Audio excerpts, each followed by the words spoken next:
You filled your water bottle this morning. Maybe it was sitting on your kitchen counter. Maybe you grabbed it without thinking. Same spot, same routine, same hand reaching for it before your eyes were even fully open. You didn't question it. You didn't need to. It was just there. That's the thing about routines. They don't feel like anything. That's exactly why they're dangerous. Because somewhere between the water bottle and the commute and the coffee and a scroll through your phone, something is quietly leaving you. Not loudly, not in a way that makes you stop and look. Just leaving. The way water leaves a bottle with a crack you never noticed. Slow, steady, invisible, until the bottle is half empty and you're wondering when that happened. You didn't feel it go. That's the part nobody talks about. There was a moment in 1929, not the crash, not the headlines, not the bank lines, but the moment before all of that. The ordinary Tuesday morning before everything changed. People were going to work, buying groceries, arguing about small things, laughing at dinner tables. Life felt completely unremarkably normal. And underneath that normalcy, something had already shifted. The people who lost everything in the months that followed didn't lose it on the day the market crashed. They lost it in all the days before, the days they felt fine, the days the numbers were still moving, but something in the rhythm had changed. A subtle wrongness that was easy to explain away, easy to ignore, easy to file under, it'll sort itself out.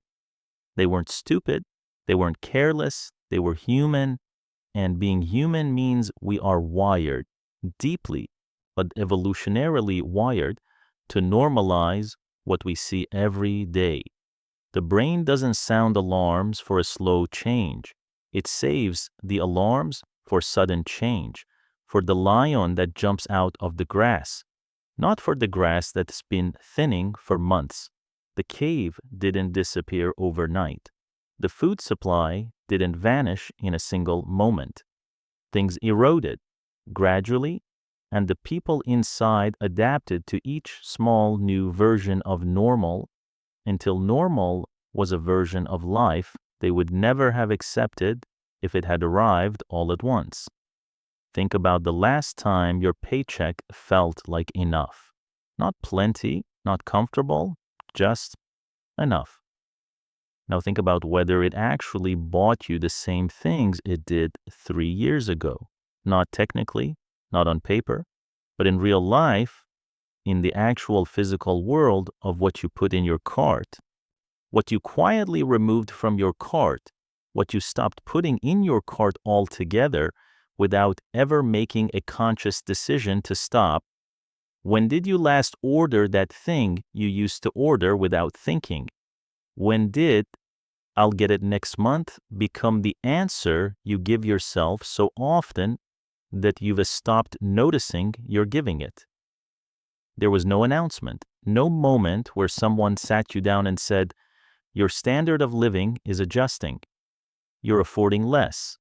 The gap between what you earn and what things cost has been quietly widening for years, and your behavior has been bending around it so slowly that you mistook the bending for normal.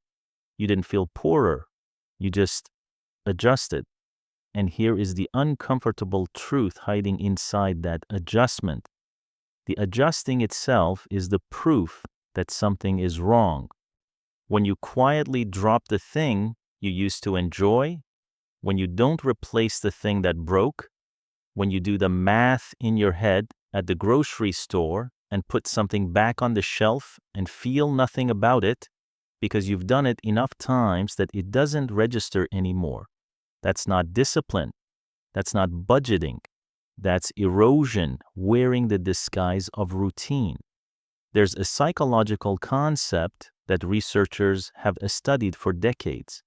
It's not complicated, but it is deeply human. It's called adaptation. The brain takes whatever reality you're in and begins treating it as the baseline, not because you chose to accept it, not because you agreed it was okay, but because the brain is an efficiency machine and processing alarm signals costs energy, and if the threat isn't moving fast enough to trigger the ancient warning system, the brain simply files it. Normal. Next. Move on. This is the same mechanism that makes people stay in situations long past the point where they should have left. Not because they don't notice things are wrong, but because wrong becomes the new reference point. Each small worsening recalibrates the scale.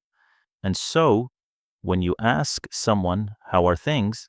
They say fine, and they mean it, because fine is relative to last month, and last month was relative to the month before.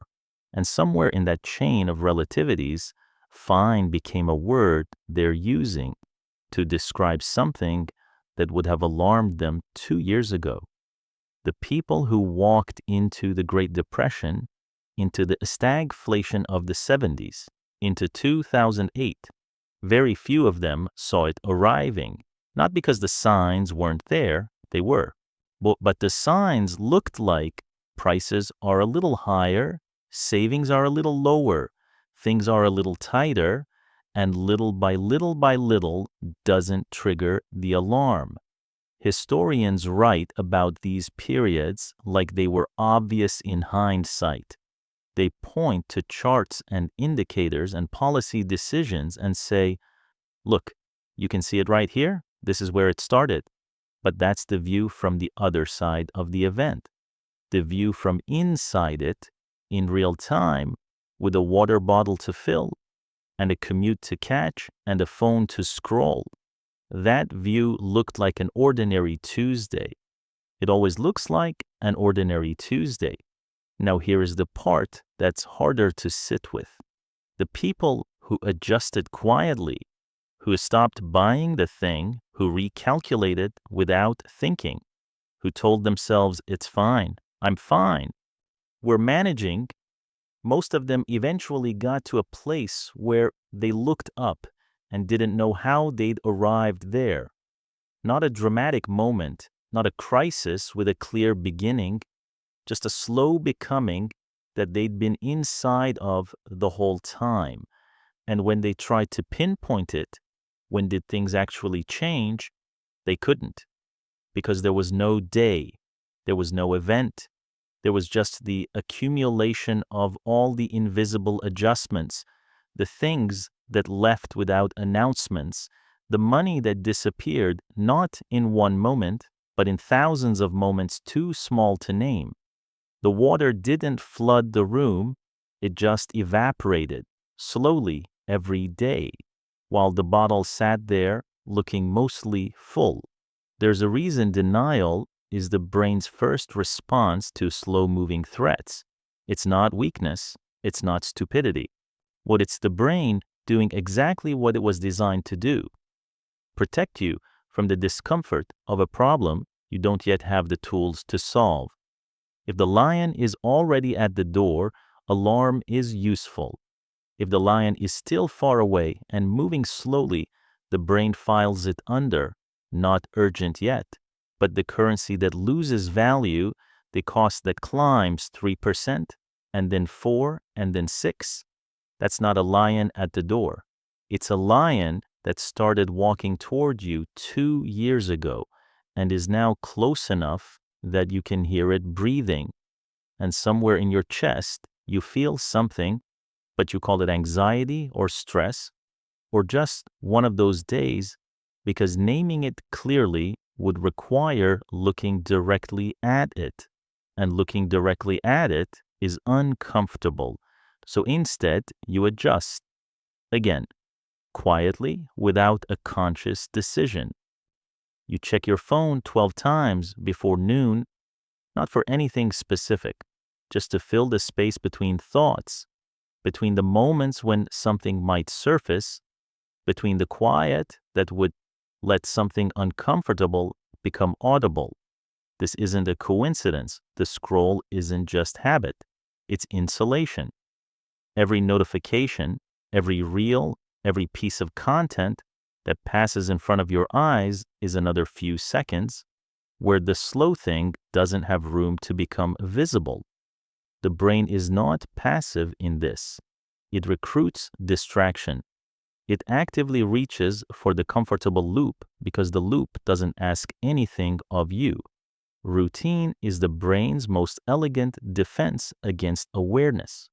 Wake up, same alarm, same bottle, same commute, same scroll, same lunch, same nothing feeling at the end of the day where everything was fine and nothing was examined, and tomorrow will be the same, and that sameness is deeply chemically comforting because sameness means safe, means no sudden change, means no lion, and so the slow thing keeps moving, unexamined, unfelt, dressed in the clothes of an ordinary day. Historians who study economic collapse often say the same thing in different ways. The catastrophe wasn't the event.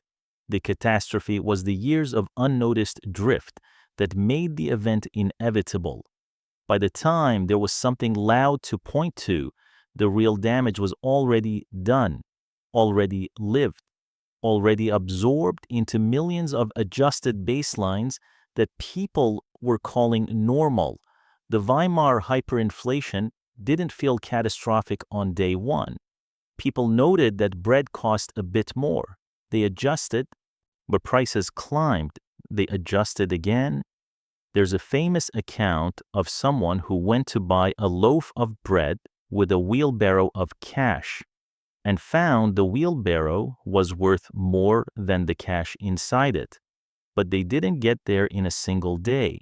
They got there in hundreds of days of adjusting, of telling themselves it's still manageable, of keeping the routine. The bottle was cracked the whole time. That feeling you sometimes get, the one that surfaces in a quiet moment, in the shower or just before sleep. The one that says something isn't right, something is off, something needs attention. That feeling is not anxiety. It's not pessimism.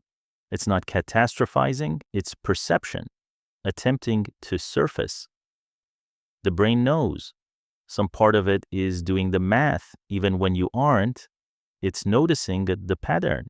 What it registered the moment you put something back on the shelf. It noted the quiet removal of things from your life. It felt the drift.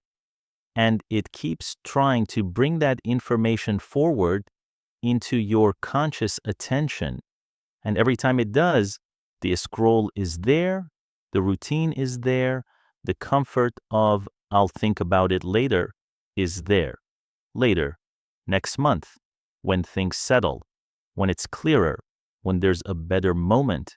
There's never a better moment. That's not a warning. That's just the nature of slow things. They don't wait for better moments. They continue in all the ordinary moments, wearing ordinary clothes, while the bottle quietly empties and you go about your morning like nothing is happening.